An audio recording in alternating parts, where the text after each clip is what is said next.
የዛሬው ውይይታችን አመልካች በሆነ ጉዳይ ላይ የምንወያይ ይሆናል። ይህ አመልካች የሆነው ጉዳይ ምንድን ነው ብትሉኝ አንድ 5 የሆኑ ነጥቦችን በዝርዝር አስቀምጣለሁ። አንወያይም፣ በዝርዝር አስቀምጣለሁ። በዝርዝር ካስቀመጥኩ በኋላ እኔ ያለሁበትንና እኔ ሳስብ እያሰብኩ ያለሁትን የራሴን አስቀድሜ አስረዳለሁ። ከዛ በኋላ በጉዳዮቹ ላይ እንወያያለን ጊዜ ካገኘን። እንደምን አላችሁ የተከበራችሁ? ጤና ይስጥልኝ። ወዳችኋለሁ። በጣም ነው የምወዳችሁ። እኔ ክፍሌ ውስጥ ተቀምጬ ከችግር ጋር እሟገት ነበረ። ብዙውን ጊዜ ብቻዬን ነው የምኖረው። ለ7 ዓመት ከ7 ዓመት በፊትም ክላስ ውስጥ የተለያዩ ክፍሎች ውስጥ ሰዎች ካሉት ጋር ይኖር ነበረ። አሁን ግን ብቻዬን ምንም አይነት ወፍ በሌለበት ቦታ ላይ ነው የምኖረው እና በዛ ውስጥ ተቀምጬ ከችግር ጋር እሟገት ነበረ። ብዙውን ጊዜ አንድ ነገር እንደው ኮሽ የሚል ነገር ከሌለ የምታወራው ከራሴ ጋር ነው። በዚህም ላይ ብዙ መጽሐፍት አነባለሁ፣ ግን መጽሐፍቱ ሲሰለቸኝ ከራሴ ጋር ነው የማወራውና ከችግር ጋር ነው የማወራው። ከዕለታት አንድ ቀን አንድ ነገር አስታወስኩ። የችግር ከመጽሐፍት ዓለም ላይ ወጥቼ ከችግር ጋር መሟገት ሲጀምር አንድ ቀን አንድ ነገር አስታወስኩ። እሱም ካነበብኳቸው ውስጥ ከወንጌል የተለያየ መጽሐፍቶች ሳይሆን በመጽሐፍ ቅዱስ ውስጥ ካነበብኳቸው ውስጥ የሆኑ ነገሮችን እንዳስታውስ ጋብዘኝ። እሱም ክርስቶስ ደጋግሞ የተናገራቸው ቃላቶች ነበሩ። ደጋግሞ ከአንድም ሁለት ደጋግሞ ተናግረዋል። የተናገራቸውን ቃሎች ማውጠንጠን ጀመርኩ። ክርስቶስ ደጋግሞ የተናገረው ቃል ሰው ስለማይፈልግ አይደለም እኮ። ያን ክርስቶስ ደግሞ የተናገረውን ደጋግሞ የተናገራቸውን ቃሎች ሰው ይፈልጋል። እኔም የሚፈልገው ነው። እስካሁን በስሜ ምንም አልለመናችሁኝም አለ። እኔ 17 ዓመት 20 ዓመት እየለመንኩ ነኝ። ደስታችሁ ፍጹም እንዲሆን ለምኑ ትቀበላላችሁ አለ። በምን ውስጥ? ዮሐንስ ወንጌል ምዕራፍ 16 ቁጥር 24 ላይ ግልጽ አድርጎ አስቀምጧል። ታዲያ እኔ እየለመንኩ አይደለም እንዴ? ፈልጉ ታገኛላችሁ፣ ለምኑ ይሰጣችኋለሁ ያለው ቃል ለእኔ እኮ አስረጂ ነው። ይሄ ምንም የሰው ማስረጃ አያስፈልግም። ክርስቶስ ራሱ የተናገረው ቃል ነው። ምንም ማስረጃ አያስፈልግም። ፈለግኩ፣ አገኘሁት። እለምናለሁ፣ መስጠት ነበረብኝ። አምናለሁ፣ መስጠት እንዲሰጠኝ አምናለሁ፣ እንደሚሰጠኝ አምናለሁ። እንደ አንድ ቦታ ላይ ጽፌያለሁ። አግኝታችሁ ያነበባችሁ ያላችሁ ሊሆን ይችላል። ከሞተ ወታደር ኪስ ውስጥ የተገኘ አንድ ማስታወሻ ጽፌላችኋለሁ። አንብባችሁ ከሆነ ወታደሩ ያለውን ቃል ከራሴ ጋር አያይዤም ተናግሬያለሁ እና ዮሐንስ ወንጌል ምዕራፍ 16 ቁጥር 24 ላይ ያለው ልመናዬን የማይሰማው ኃጢአተኛ ሆኜ ጥፋተኛ ቢሆን ይሆናል ብዬ አልደመደምኩም። ደስታችሁ ፍጹም እንዲሆን ለምኑ ትቀበላላችሁ ዮሐንስ ላይ ካለ በኋላ በደለኛ ብትሆንም እንዴት አብልጦ መልካም ነገር እንደምሰጥህ ብሎ እንዴት አድርጌ መልካም ነገር እንደምሰጥህ ብሎ ቃል ገብቶ ተሰሎንቄ ምዕራፍ 7 ቁጥር 11 ላይ ቁጭ አድርጓል። አምኖ የተቀበለው ያመነው በደለኛ ቢሆንም እንዴት አብልጦ መልካም ነገር እንደምሰጥ ቁጭ አድርጓል። ታዲያ እኔ መልካም ነገር እኮ ሳላገኝ መልካም ነገር የሚለው ነገር ለማግኘት ያውጠነጠንኩ ከችግር ጋር እንዲሟገት ለምን አደረገኝ? ለምን ተደረኩ? ለምኑ ብሎኛል፣ ለመንኩ። ለልመናዬ መልስ መስጠት ነው የሱ ድርሻ። ደፍሬ ነው የምናገረው፣ ተለማምጬ አይደለም። ወሰንኩና ቆየሁ። ጊዜ የሚያስጠብቀው ነገር አይደለም፣ ጊዜ የሚያሰጠው ጉዳይ አይደለም ብዬ በዛ ውስጥ እያወጣሁ እያወረድኩ እየተሟገትኩ እያለሁ ይህ ሁሉ ሲሆን ጡረታ የሌለው እርጅና በራፌ ላይ ቆሞ መጣሁብህ ይለኛል። እንዴ ለምን ትመጣለህ? እኔ እኮ ምንም አይነት ሁኔታ የለኝም እኮ። መተስ ምን ታደርገኛለህ?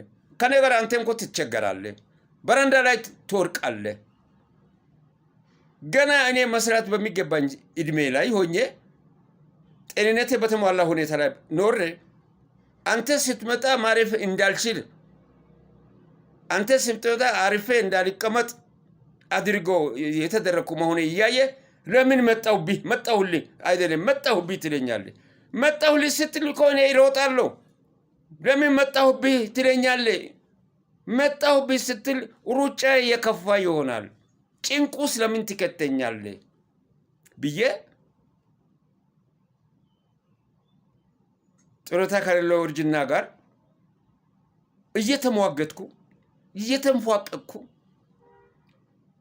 ክፍሌ ውስጥ ተቀምጬ ከችግር ጋር ከምሟገተው በላይ ከችግር ጋር ለምሟገተው ዮሐንስ ወንጌል ምዕራፍ 16 እና 24 ላይ አንብቤ መንፈስ እርካታ ካገኘሁ በኋላ በደለኛ ነኝ የሚለው ሐሳብ ይዤ ስንፏቀቅ በደለኛ ብትሆንም ይሰጣለሁ ብሎ ተሰሎንቄ 7:11 ላይ ባለው ሲጽናና ይሄ ጡረታ የሌለው እርጅና መጣሁብህ ምን ትሆን አሁን እንደዚህ እየተንቀረፈፍክ መጣሁብህ ይለኛል። መጣሁብህ ስል በረንዳ ላይ የምወርቅ ምንም የሌለኝ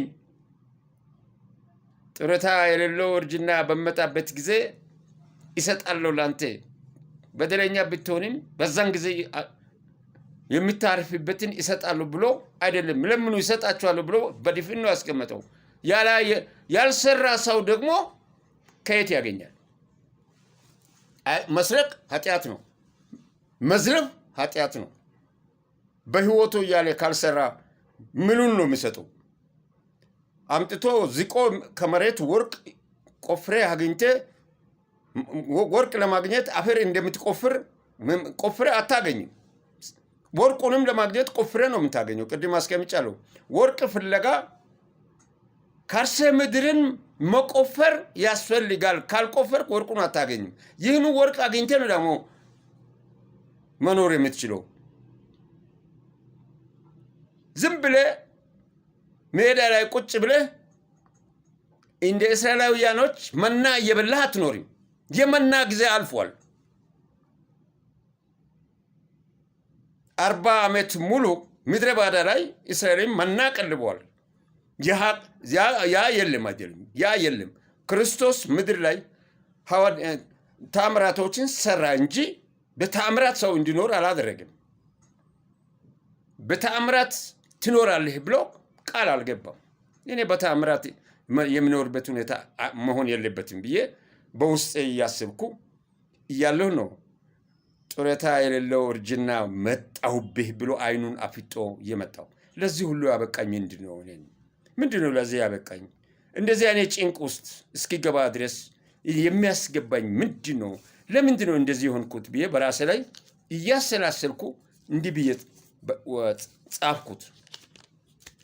መልስ ይሆናል ብዬ አንተ የሰው ደም ባለዕዳ፣ አንተ የሰው ደም ባለዕዳ ታማኝ መስለህ ሰው ስትከዳ ውስጥህ ሌላ ውጭህ ሌላ የዋህ መሳይ ግን ተኩላ ስቀህ አሳስቀህ እንደ ወዳጅ ሰውን አቅፈህ ስመህ ተሳስመህ ግን በልቢ ተንኮል ይዘህ እንደ ይሁዳ አንተ የሰው ደም ባለዕዳ ደም ይሆናል የደም ዕዳ እንዳትከፍል የደም ዕዳ ትምህርት ይሁን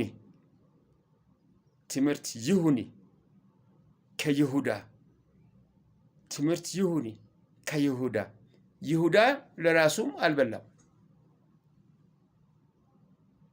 ይሁዳ ለጥቅም ፍለጋ ነው። እኔ ግን እውነት ፍለጋ ነው። በእውነት ፍለጋ ላይ ነው ለዚህ የበቃሁት።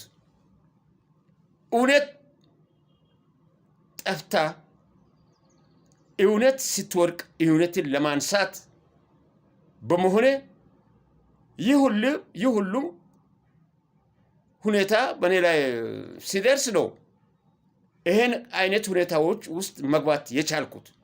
ደም ኖሮኝ አይደለም። እንኳንስ ደም በዚህ በተጨማለቀ ዘመን ላይ የሰው ዕዳ ሳይኖረኝ ነው በህይወት መኖር የቻልኩት። እግዚአብሔር የተመሰገነ ይሁን።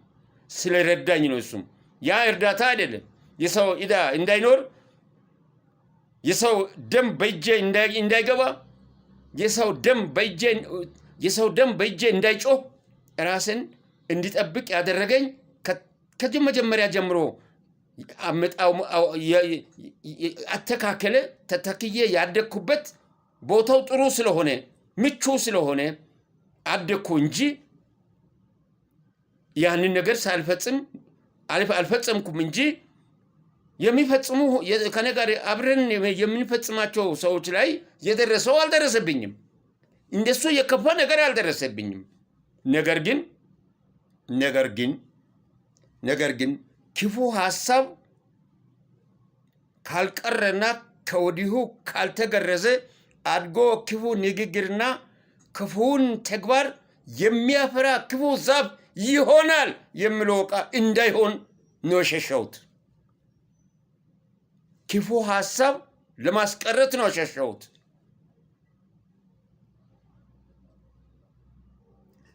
ክፉ ሐሳብ ለመገረዝ ነው የሸሸሁት።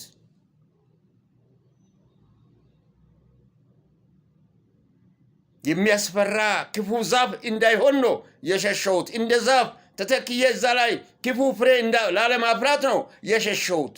ታዲያ እግዚአብሔር አያውቅም እንዴ?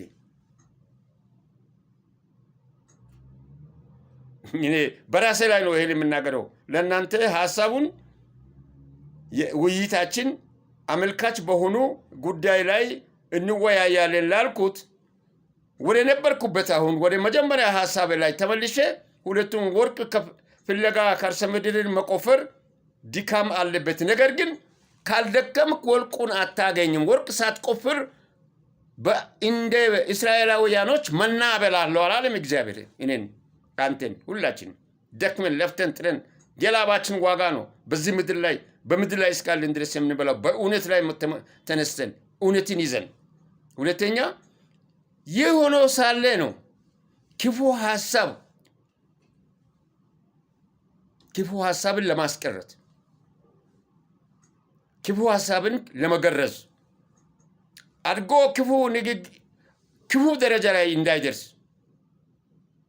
ክፉ ተግባር ፍሬ ፈርቶ ማየት ላለመፈለግ ዛሬ የፈራው ክፉ ፍሬ በእኔ ፈርቶ እንዳይታይ ብዬ ነው የሸሸሁት። መሸሸን ያውቃልኩ። ከእስራኤላውያኖች እኮ ከግብፅ ባርነት የሚበሉትና የፋርዖን ንጉሥ መገዛት እምቢ ያሉት እኮ ባርነትን ጠልቶ ነው። የክፉ ዛፍ ፍሬ ላለመልቀም ነው።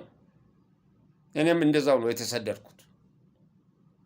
የሰው ደም በእጄ ሳይኖር የሰው ደም አይደለም የሰው ዕዳ ሳይኖርኝ የግለሰብ ዕዳ የመንግስትም አይደለም የግለሰብ ሸረሪት ከራሷ ሆድ ዕቃ ድሯን ታደራለች ሲባል የምትበላው በውስጧ ያለችው ከደሟ ውስጥ ለራሷ የሚሆን ቤት ትሰራለች በራሷ።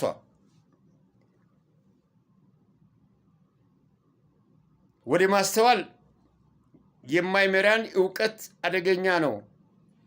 ማስተዋል እንዲኖረኝ ኖሮኝ ነው ከክፉ የሸሸሁት። ማስተዋል ኖሮኝ ነው። ዕውቀት ባይኖረኝም ማስተዋል ኖሮኝ ነው ክፉ ዛፍ ፍሬ ላለመልቀም የሸሸሁት። የሸሸ ነው የሸሸኸው የሸሸሽው ያለኸው ያልሸሸውን ብትሆን ራስን ማታለል ራስን አላታልልም ብዬ ነው ለአደጋ ነው የወጣሁት።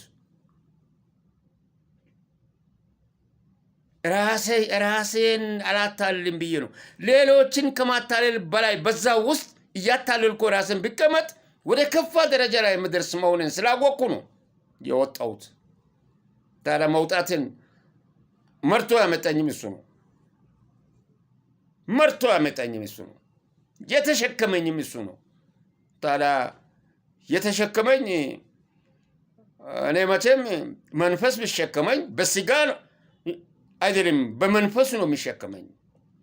በስጋ አንተን እኔን ሁላችንም የሚረዳው ምንድን ነው ያለው? እሱ ምንድን ነው ያስቀመጠው?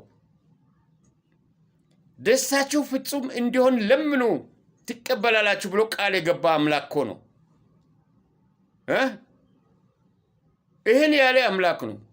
በደለኛ ብትሆንም እንዴት አብልጦ መልካም ነገር እንደምሰጥህ የሚያውቅ አምላክ ሆኖ ጡረታ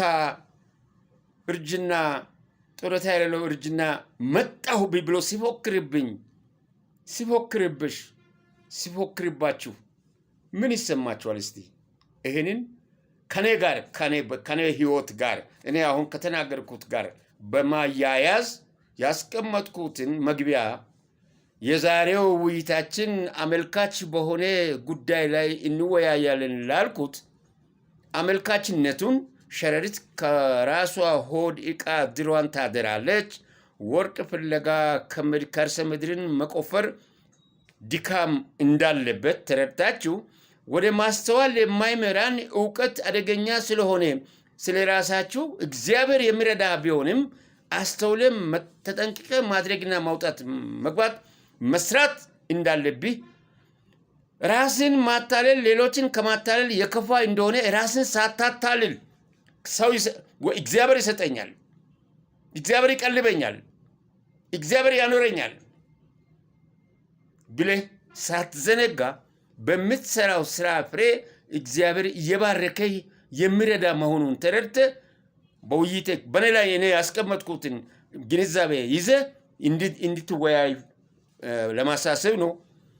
ክፉ ሀሳብ መተው እንዳለብህ ካልቀረና ከወዲሁ ካልተገረዘ አድጎ ክፉ ንግግርና ክፉን ተግባር የሚያፈራ ክፉ ዛፍ ላለመሆን ላትሆኑ ማሰብ ያለባችሁ እንደሆነ ግልጽ አድርጌ በዚህ ውይይት ሀሳብ ላይ ማብራሪያ ይሰጣለሁ። ይህም ማብራሪያ በራሴ ላይ ተንተርሼ ነው። እኔ የሆንኩትን ሙሉ በሙሉ በተናገርኩት ለእናንተ ግልጽ እንዲሆንላችሁ ነው።